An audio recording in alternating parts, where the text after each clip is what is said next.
Boa noite a todos. Primeiramente, quero agradecer assim, a gentileza da casa. Tá. A gentileza da casa de estar aqui com vocês, me possibilitando fazer esse estudo. Fico feliz de chegar aqui, é a primeira vez que venho aqui na casa, né? E uma casa incrivelmente acolhedora, bom tamanho, bom público. É tudo que a gente deseja nesse partilhamento do nosso conhecimento espírita. Eu me lembro que quando a SEAC foi criada, eu estive lá na inauguração, lá na Estrada de Palmital, estava lá. E a gente sempre fica feliz quando um novo núcleo divulgador da doutrina espírita ele é criado, porque é um consenso que a multiplicidade das casas, elas não precisam ser enormes, não precisam ser catedrais, mas a multiplicidade das casas de bom tamanho, ela favorece a compreensão, os laços de amizade e ternura que sempre devem imperar entre nós que estamos procurando seguir as lições de Jesus. Dito isto, vamos ao tema da noite, né? Eu quero falar para vocês sobre o compromisso espírita. Podia ser compromisso religioso, compromisso com Deus, com Jesus, com o plano espiritual. É um nome apenas, né? Mas esse estudo ele objetiva a que a gente possa compreender verdadeiramente a que nós nos compromissamos quando abraçamos não só a doutrina espírita, mas qualquer outro segmento religioso. De um modo geral, a falta de compreensão acerca da profundidade do que as religiões nos oferecem faz com que a gente fique meio que automatizado. A gente se limita nossas atitudes ao mero comparecimento dos lugares, nos dias e horas aprazados, né? E a gente pensa que a nossa participação está feita. Claro que as religiões, elas representam a propaganda da obra de Deus. E toda religião é boa, seja ela qual for, desde que pratique a lei de amor, de justiça e caridade. A gente não tem a pretensão de que a nossa querida doutrina espírita é a melhor, a que deve ser seguida, não. Nós acreditamos que toda pessoa que segue os ensinamentos do Cristo, ainda que num segmento diverso do nosso, essa pessoa está no caminho que deve seguir, né? A gente ouve muitas histórias acerca da verdadeira religião, se você não estiver aqui, você não vai ser salvo, mas não é a vertente religiosa que importa tanto assim, mas muito mais o nosso comportamento, né? O nosso proceder diante da vida, diante do dia a dia, de todas as oportunidades que aparecem no nosso caminho, todas elas necessárias exatamente ao nosso aprimoramento espiritual, às nossas necessidades evolutivas. Então, a gente começa com uma questão muito interessante. Quando nós passamos em frente a qualquer instituição religiosa, a gente passa, está escrito lá, igreja de tal, casa espírita, etc. e tal.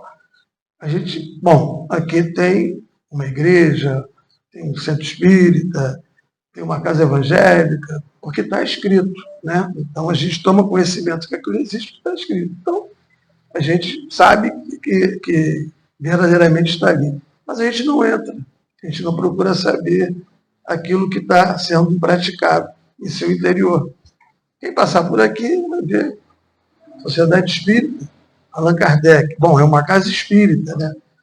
Mas a pessoa segue seu caminho e fica imaginando o que será que tem ali dentro, né? Para alguns, a gente aqui tem um bode na sala decapitado, um alguidar, farofa amarela, champanhe, cigarro, um charuto. Para outros, não. Esse pessoal que está aí parece que são todos gente boa. Possivelmente eles estão estudando, estão procurando se aprimorar, né? Outros acham que aqui só tem manifestação espírita. Eu não vou entrar aí não, que o espírito lá está toda hora presente lá. Eu não acredito nessas coisas, então não me interessa. Isso é o quê? Falta de conhecimento, né? Eu mesmo fico impressionado, porque eu passo aí diante do caminho para casa, várias igrejas evangélicas lotadas, né? Eu falei, cara, quanta gente, né? Mas eu não sei o que eles estão falando lá dentro. Eu ouço aquela gritaria, aquela coisa toda, não sei se é alguma coisa que seja produtiva para o nosso conhecimento, se não é, se é uma fixação de ideia, uma interposição de coisas para que tenhamos que necessariamente seguir. Isso tudo significa que nós temos uma falta de conhecimento daquilo que nós vemos, né? A gente não conhece verdadeiramente aquilo que é objeto da nossa visão, né? Então, a gente sabe que ali tem alguma coisa religiosa, algum segmento, mas a gente não conhece, né? Porque saber e conhecer são coisas muito diferentes, né? A gente precisa conhecer a fundo aquilo até mesmo para poder ter alguma opinião crítica, né, sobre o que se passa dentro de uma instituição religiosa. Então a gente peca por só saber e não procurar se inteirar. E mesmo aqueles que entram, que participam, muitas vezes eles estão lá dentro, mas não conhecem, não aprofundam o seu nível de conhecimento sobre o verdadeiro rumo daquela instituição, né? Muitos de nós têm a prática, eu mesmo eu sou oriundo da Igreja Católica, onde fiquei até meus 23 anos de idade. Então, naquela ocasião, minha mãe me levava à missa, né? E chegava lá na missa, o padre estava de costas para o povo, virado para o altar, e dizia a missa toda em latim. Eu não entendia nada, não sabia latim. Eu estudar latim no colégio, mas claro que não conseguia decodificar toda aquela missa em latim. Então, eu sabia que ele era uma igreja católica, mas não conhecia seus fundamentos, porque me era oferecido numa língua que eu não conhecia, e o padre ficava de costas para o público, porque não podia ficar de costas para o altar. A simbologia da igreja não permitia que isso assim acontecesse. Então, o tempo que eu passei na igreja, eu criei o vínculo, o hábito de estar lá presente assistindo a missa, mas eu não procurei me aprofundar no significado real daquilo, né? Mesmo na doutrina espírita, muitos companheiros vão às palestras, alguns chegam quase que na hora do passe, não procuram aprofundar. A doutrina espírita é muito mais do que a reunião pública, com as palestras e com a aguinha fluidificada, o passe, aquela coisa toda. É uma oportunidade que nós temos de conhecer verdadeiramente, aprofundando o nosso conhecimento através de diversos cursos, através do amplo material literário que a casa oferece a cada um de nós. Mas para que isso aconteça, esse conhecimento ele só se dá pela nossa vontade.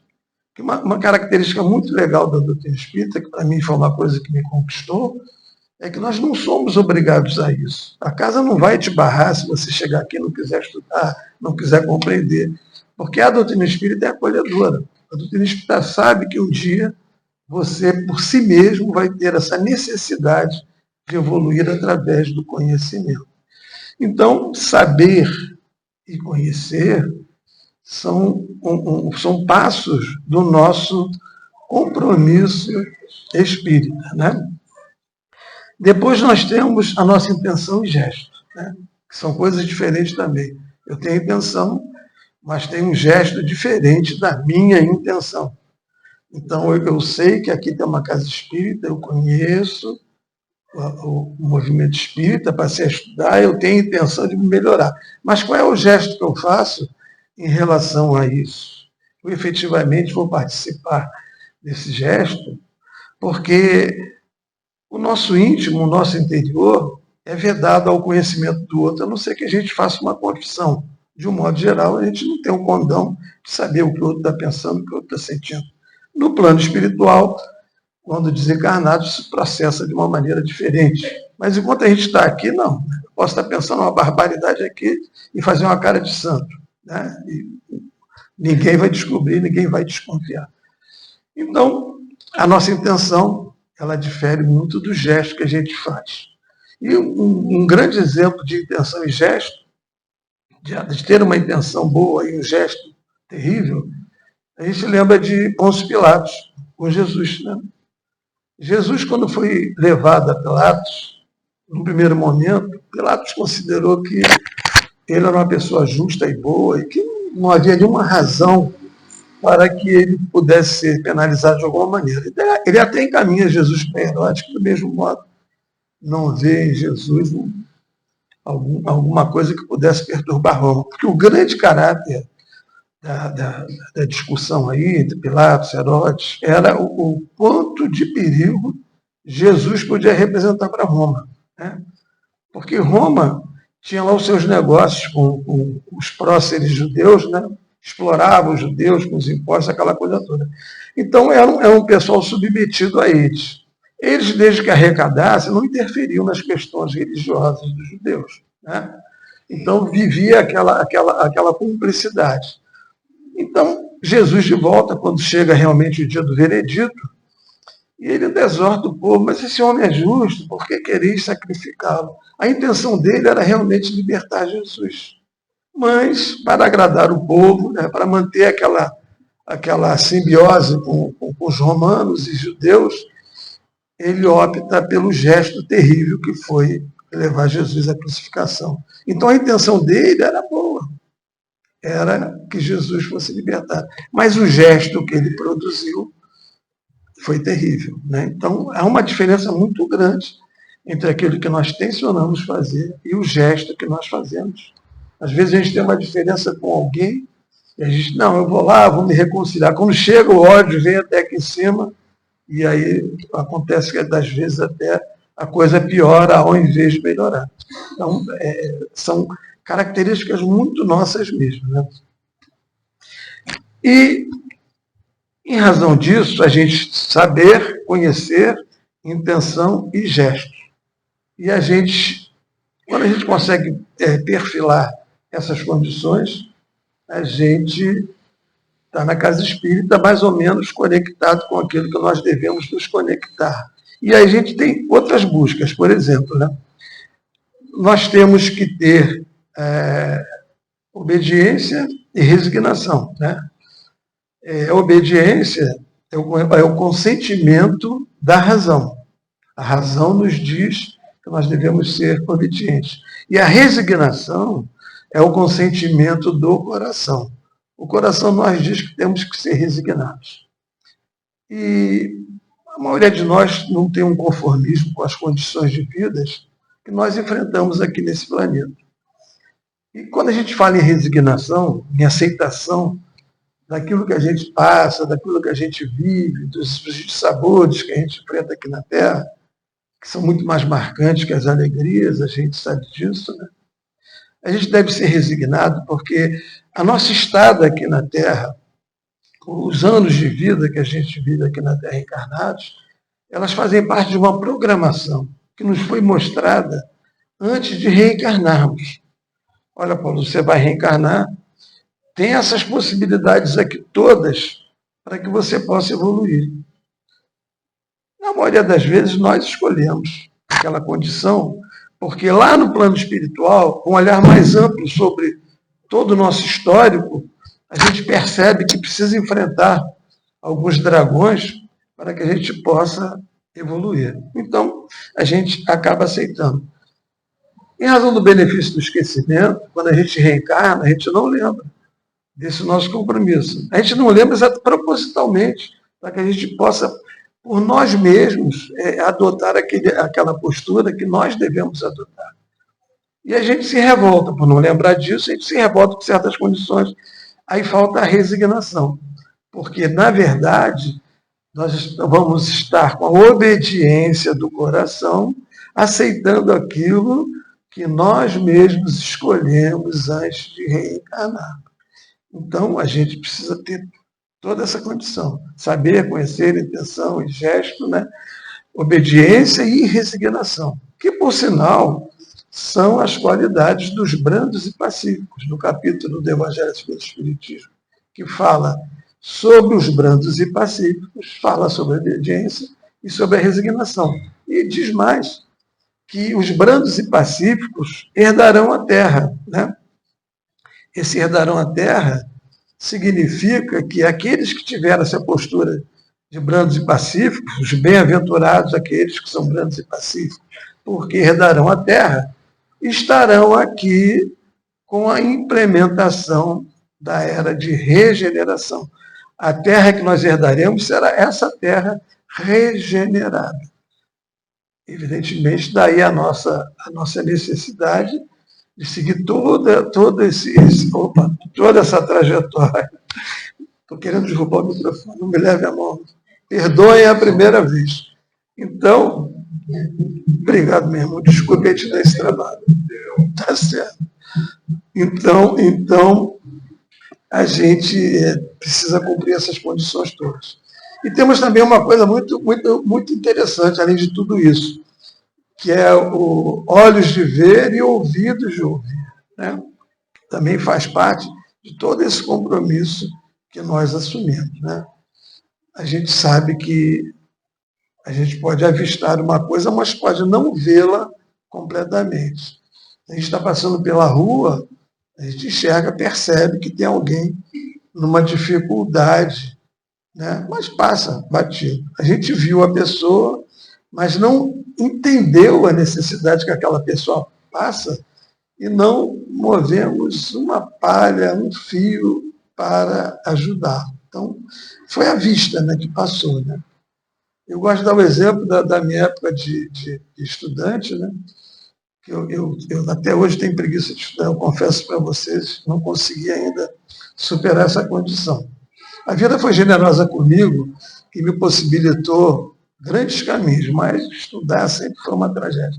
Então, estava eu lá na aula, aquela tudo escrito no quadro, eu sabia que estava lá, mas eu estava realmente vendo aquilo que estava lá. A minha vista alcançava, mas pensamento lá completamente divorciado de tudo. E os ouvidos de ouvir. A gente escuta, mas a gente ouve realmente, né? Então, você escuta às vezes um dizer de Jesus, achando, pô, legal, Jesus falou isso, etc.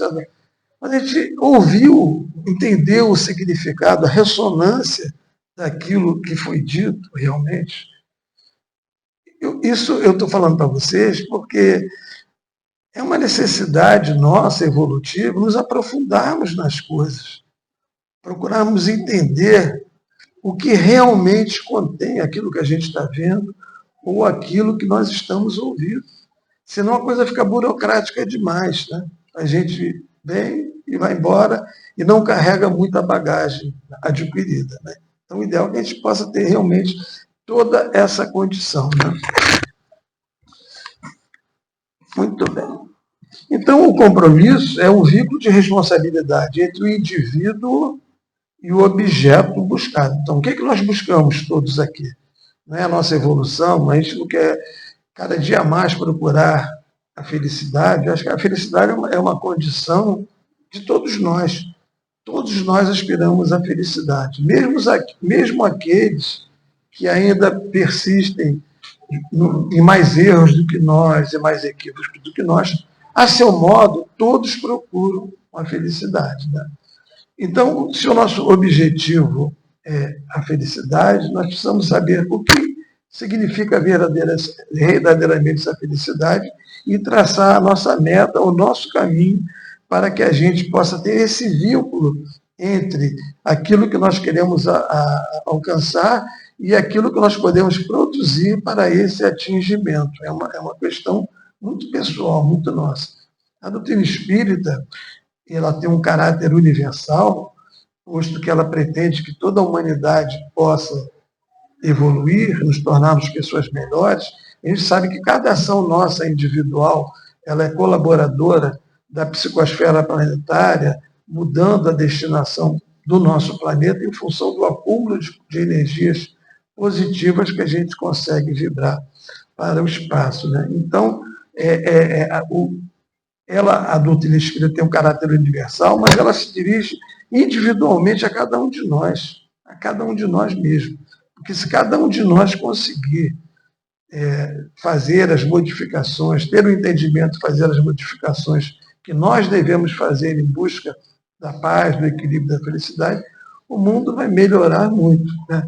A gente nunca deve esperar que outro faça para que nós façamos. Não. Cada um faz a sua parte. E a união de tudo isso é que forma um todo, né? A gente lembra do exemplo clássico que é dado aí no meio espírita, de que o deserto de Saara foi, né, composto por pequeninos grãos, né? Cada grão compõe aquele deserto imenso. Um grãozinho só, isolado, pode não ter um significado, mas juntos há uma imensidão. Então a doutrina se destina exatamente que cada um de nós possa dar a sua colaboração ao universo, aprimorando os relacionamentos afetivos, né? O conhecimento da vida.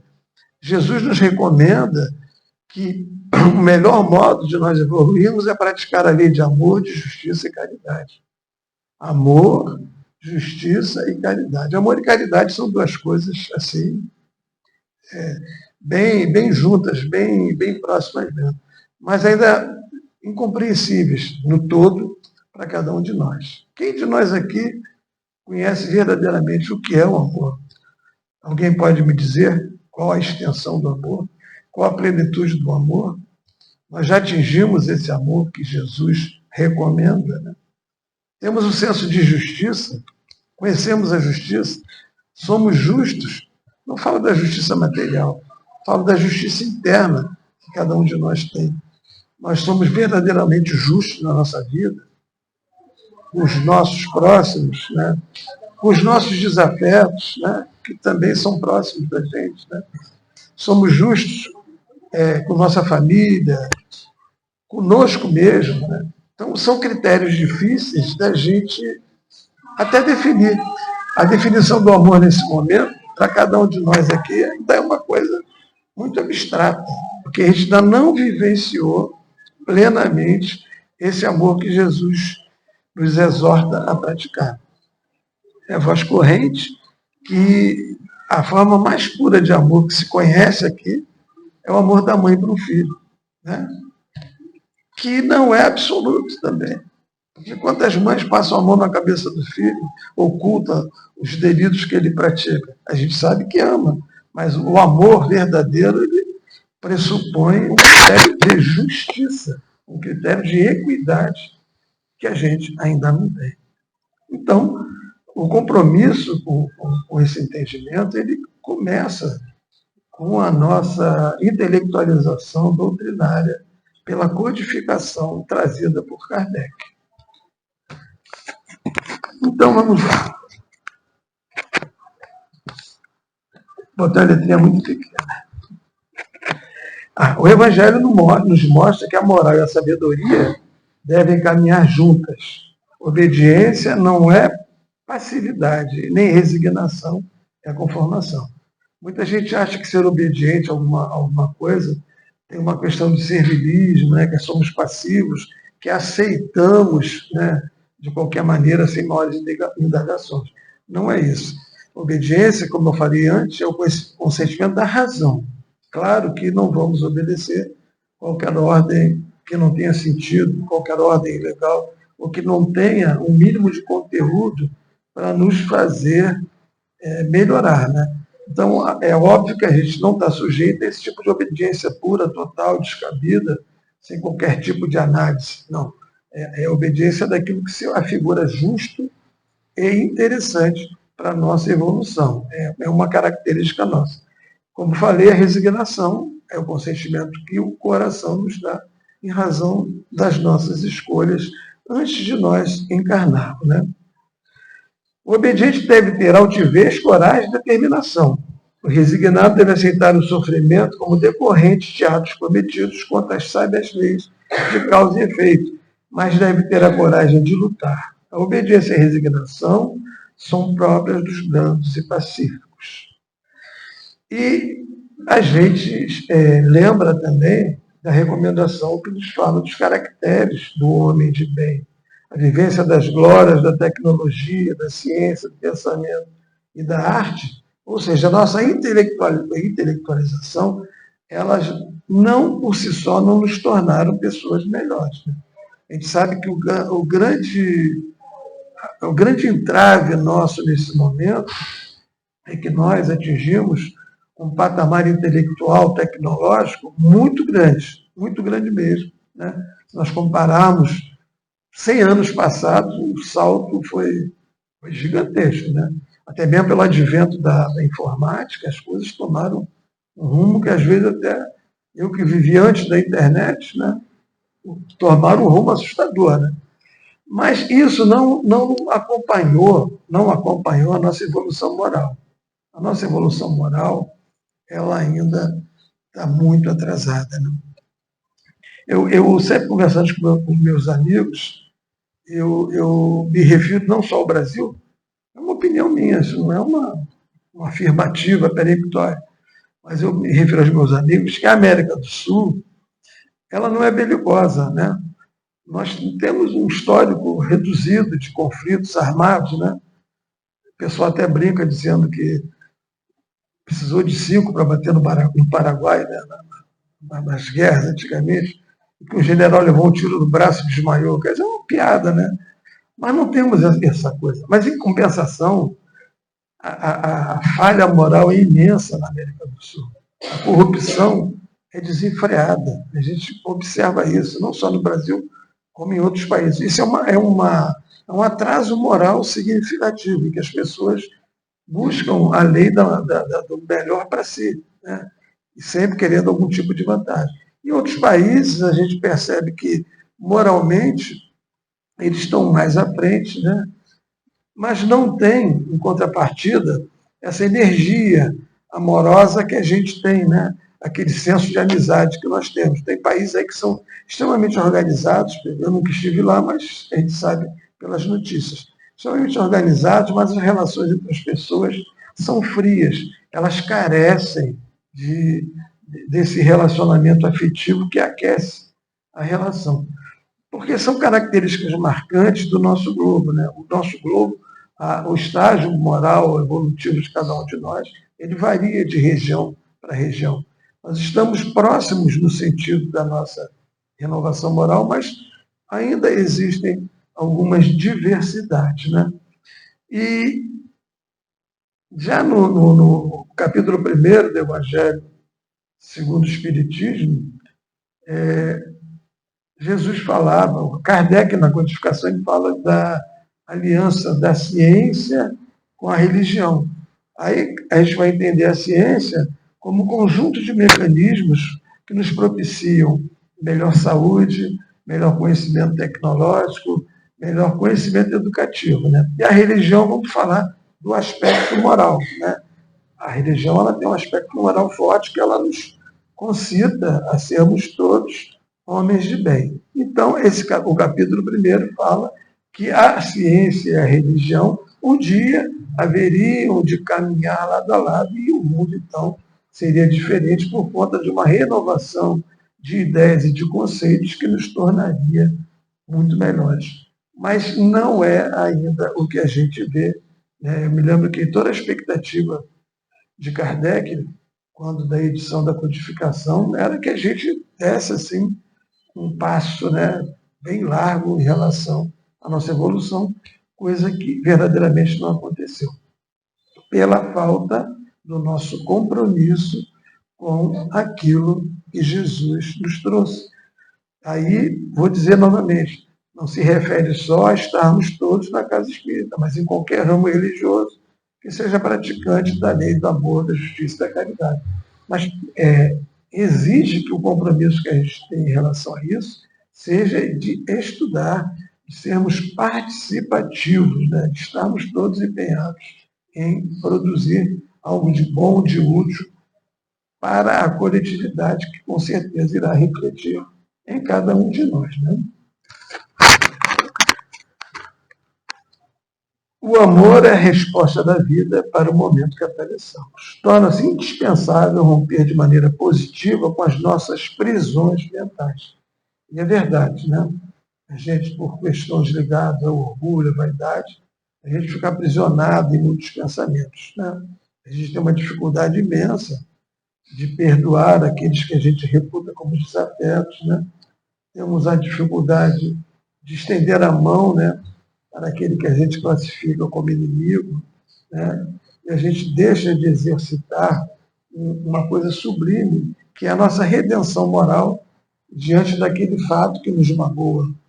A gente sabe que o perdão ele é unilateral, uma característica muito nossa e que produz em nós os efeitos de quem compreende verdadeiramente aquele fato que nos causou algum dissabor, alguma dor muito aguda. Né? A gente fala, não, só perdoo ele se ele me perdoar.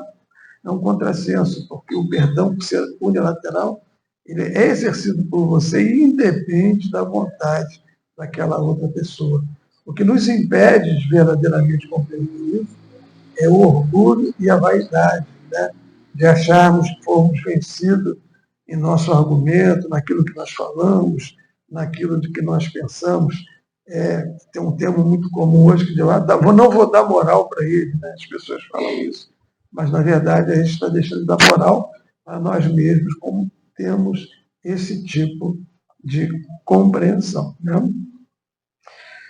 A nossa preocupação de mudar o mundo não pode abandonar o compromisso da nossa mudança interior.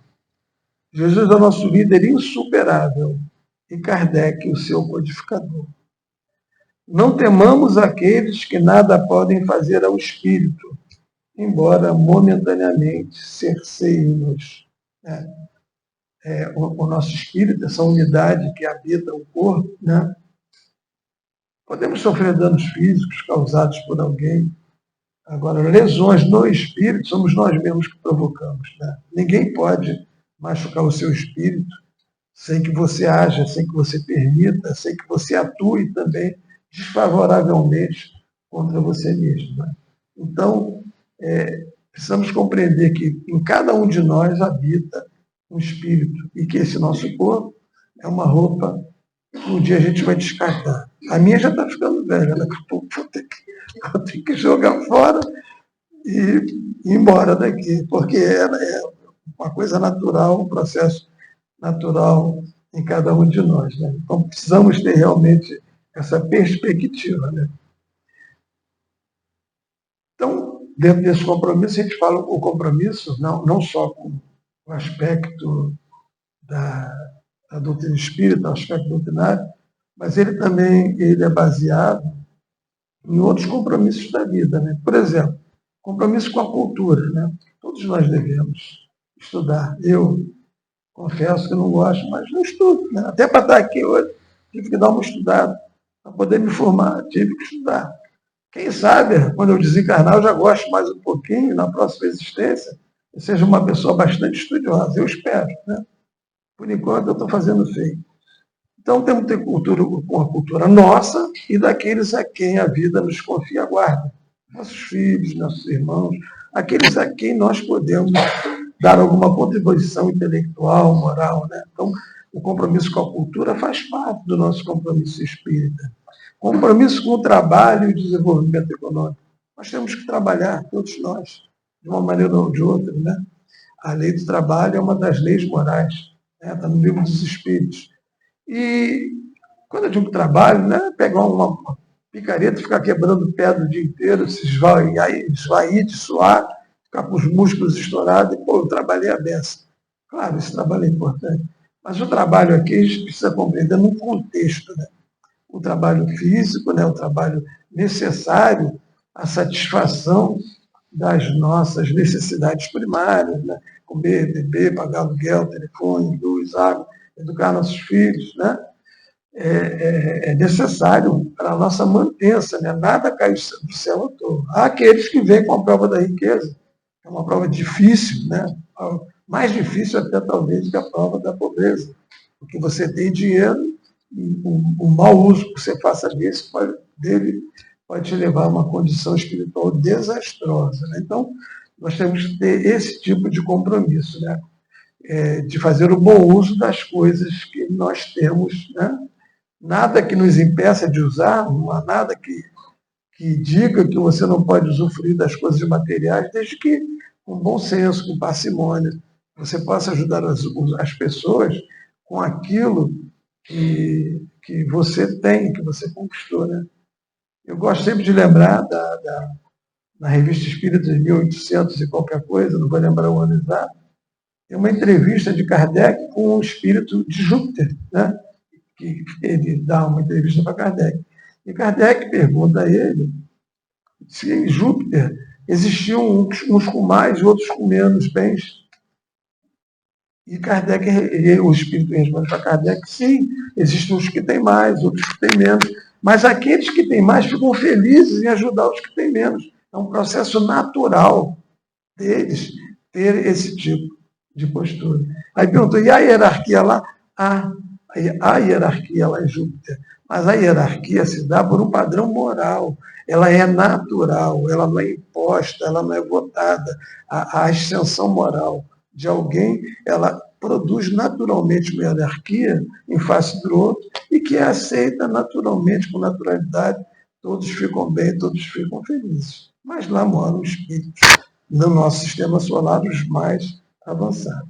Se vocês quiserem conferir isso, é só ir na famosa internet, no professor Google, e digitar lá, entrevista de Kardec com o espírito de Júpiter. Aí tem na íntegra, é bem interessante, vale a pena ser lido, né? E é a minha ambição, porque nesse momento eu não sei de nada que seja melhor do que Júpiter. Então, eu estou doido para ir para lá, mas acho que ainda estou um pouquinho longe. Ainda tem que, como diz aí o vulgo, ainda tem que ralar muito, como se diz. Né? Mas, olha, a gente chega lá. Tá? Dentro desses compromissos, além do compromisso econômico, do trabalho também, a gente precisa tratar bem aqueles que necessitam do trabalho que a gente oferece. Né? Assim como nós temos obrigação moral de cumprir nossas obrigações com o nosso empregador, né? Nós também temos obrigação moral de tratar bem aqueles que nós assalariamos e que fazem parte do nosso ambiente. Tá? Compromisso com a família. Compromisso com a família é uma coisa... A gente sabe que a família é onde são colocados, né, os espíritos, né, para se ajustarem, para se afinarem, né? Às vezes é uma família em que as pessoas vêm, são todas amorosas, vivem bem uns com os outros, mas é uma família exemplificativa, para que as pessoas vejam que é uma família, ela tem a possibilidade de viver em paz, em harmonia, serem felizes. Bom, a família dele é bacana, todo mundo vive bem, eu quero isso para mim. Mas tem aquelas famílias que vivem em harmonia. Eu não vou falar a palavra não, Cristo. Mas sempre tem um que diverge. Esse que diverge, as pessoas falam que é ovelha negra. Tem outro nome que eu uso, mas ela não gosta que eu uso, eu não vou falar. Então, a ovelha negra. Você sabe qual é? Pois é. Então esse chamado ovelha negra é alguém que foi colocado ali na família exatamente para que ele possa aprender, vivenciar essa convivência amorosa. Né? As relações conflituosas, né? As pessoas se unem, depois não dá certo, para cada um do seu lado. Faz parte de um processo de aprendizado. Né? E a gente precisa entender isso como uma escolha nossa, como uma necessidade nossa de evoluirmos, de nos ajustarmos uns com os outros. Né? Isso difere do sentimento de que nós não devemos nunca nos separar de uma pessoa que vive aos trancos e barrancos com a gente. Não, não é isso não. Quando Jesus disse que o homem não separaria o que Deus uniu, ele não falava do casamento, não. Ele falava do amor. Porque o amor, na sua expressão máxima, na sua essência, ele é indissolúvel. Quando o amor se instala verdadeiramente no coração de uma pessoa, ninguém tira mais, porque ele chegou ao ápice daquilo que Jesus falou. O amor verdadeiro, esse não se dissolve. O casamento é um contrato civil. E ninguém é obrigado a ser feliz pelo resto da vida, baseado nesse conceito falso de que o casamento não pode ser desfeito, porque Jesus falou isso. Então, é uma questão de conhecimento, de aprofundamento de ideias e de pensamento. Mas o ideal mesmo seria que a gente conseguisse suportar toda aquela união turbulenta e ficar até o finalzinho, porque a gente teria dado um salto de qualidade na nossa evolução. Mas isso não pode nunca ter um caráter obrigatório. Okay? Compromisso social, submissão a condições inadiáveis de auxílio aos necessitados.